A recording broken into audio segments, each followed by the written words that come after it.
ازيكم عاملين ايه؟ اخباركم ايه في الصيام؟ وهاوز رمضان سو فار؟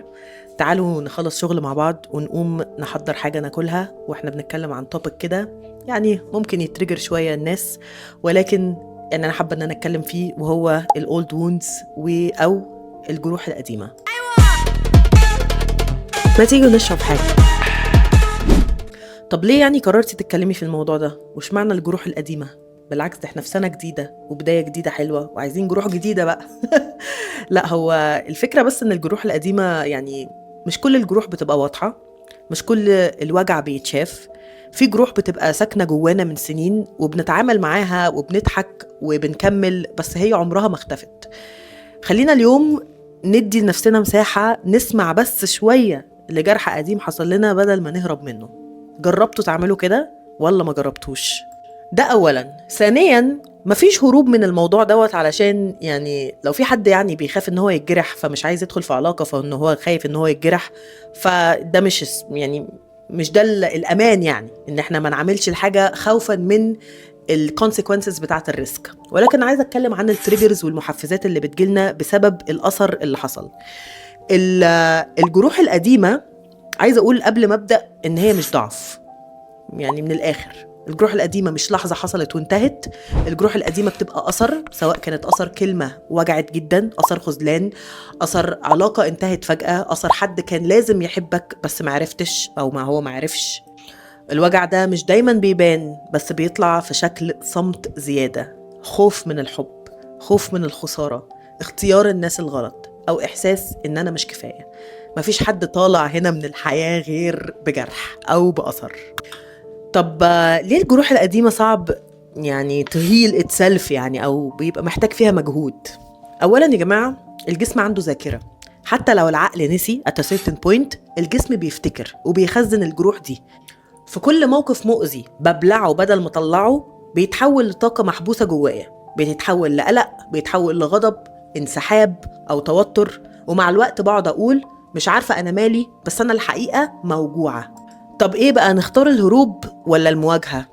إحنا بنهرب من وجعنا علشان إحنا بنخاف نعيشه، بس الوجع اللي ما بيتعش بيعيش جوانا، وكل ما نحاول ندفنه بيرجع أقوى. الشجاعة مش إني أكون قوية، الشجاعة إني أعرف إن أنا اتوجعت وأكنولج الوجع ده وابتدي أتعامل معاه. الوجع لما بكنسه تحت السجادة زي التراب، حتى التراب والله ما بنكنسوش تحت السجادة، التراب بنكنسه ونرميه يعني.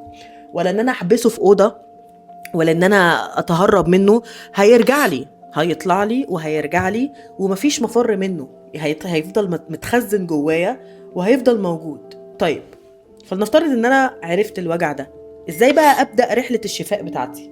أول خطوة في أي رحلة شفاء إن أنا naming the feeling، إن أنا أسمي الجرح ده، أقول اسمه إيه، إن أنا أتكلم عنه، مش لازم بصوت عالي، ولكن at least أكتبه، أعمل أي حاجة أقوله بصوت واضح. أنا موجوعة ودي حاجة حصلت، لما الموضوع ده حصل أنا اتوجعت. الاسم الأول هي خطوة التحرير. تاني حاجة إن أنا أسمح لنفسي إن أنا أحس.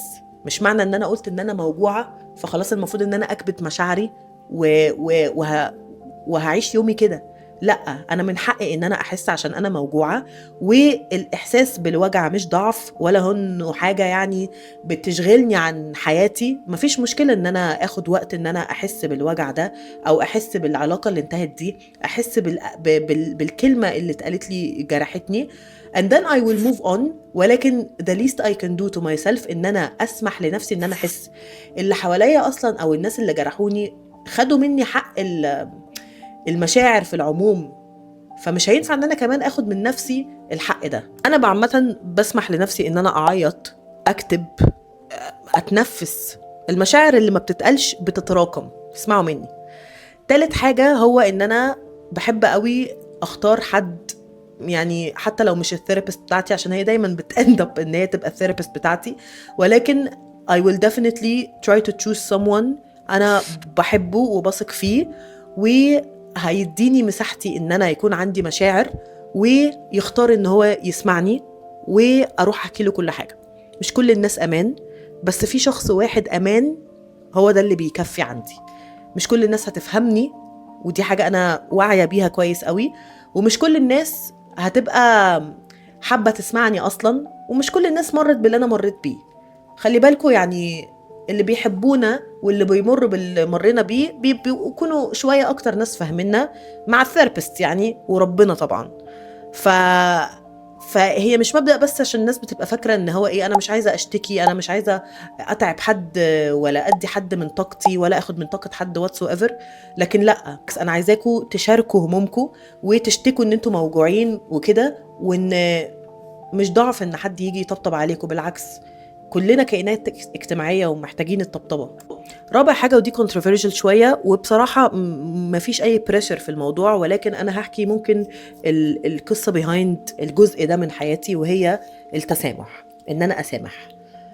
أنا علشان أعرف أسامح حد، يعني ده مش يعني دي حاجة مانداتري شوية، ولكن ممكن نشتغل عليها. ولكن أنا هتكلم عن نفسي كبسنت، علشان أعرف أسامح حد أنا كان لازم أسامح نفسي أنا الأول. أنا كان لازم إن أنا أسامح نفسي على إن أنا تقبلت حاجة زي دي، كان لازم أسامح نفسي على إن أنا فضلت مثلا قاعدة في علاقة مؤذية، كان لازم أسامح نفسي إن أنا عملت حاجة غلط whatsoever، وبعد كده أسامح غيري. تمام؟ والمسامحة أو التسامح بيجي لما بكون فعلا جاهزة. هل أنا مندتري إن أنا أسامح حد يعني عشان في أذية عن أذية؟ بصراحة بتفرق. هي الأذية كلها واحدة بس في أذية فعلا بتبقى تقيلة قوي قوي قوي، اللي هو لا أنا مش عايزة أسامح الشخص ده. فأنا المسامحة دي أنا بعملها عشاني. الغفران مش هدية للي وجعني تماما، الغفران بتبقى هدية لقلبي أنا. واخر خطوه هي خطوه صغيره كل يوم. الشفاء رحله، هيلينج از ا جيرني مش سباق. الهيلينج او ان انا اتشافى من الجروح القديمه مش لينير، برضو هتاخد وقت وهتاخد مجهود. في اوقات هنحس ان احنا مش كويسين فيها، وفي اوقات هنحس ان احنا كويسين فيها. فخدوا وقتكم بليز، يعني خدوا وقتكم، عشان الموضوع بينكم وبين نفسكم مش سباق تماما. يعني عايزه اقول لكم على حاجه من قلبي بصراحه، صدقوني الجرح اللي بتحاولوا تخبوه هو نفس الجرح اللي ربنا عايز يشفيه، ومهما كان تقله ده مش نهايه القصه، دي بدايه جديده. قولوا لي في الكومنتس بقى ايه جرح قديم نفسكم تتصالحوا معاه في السنه الجديده. رمضان كريم، واشوفكم في الحلقه الجايه ان شاء الله. ما تيجوا نشرب حاجه؟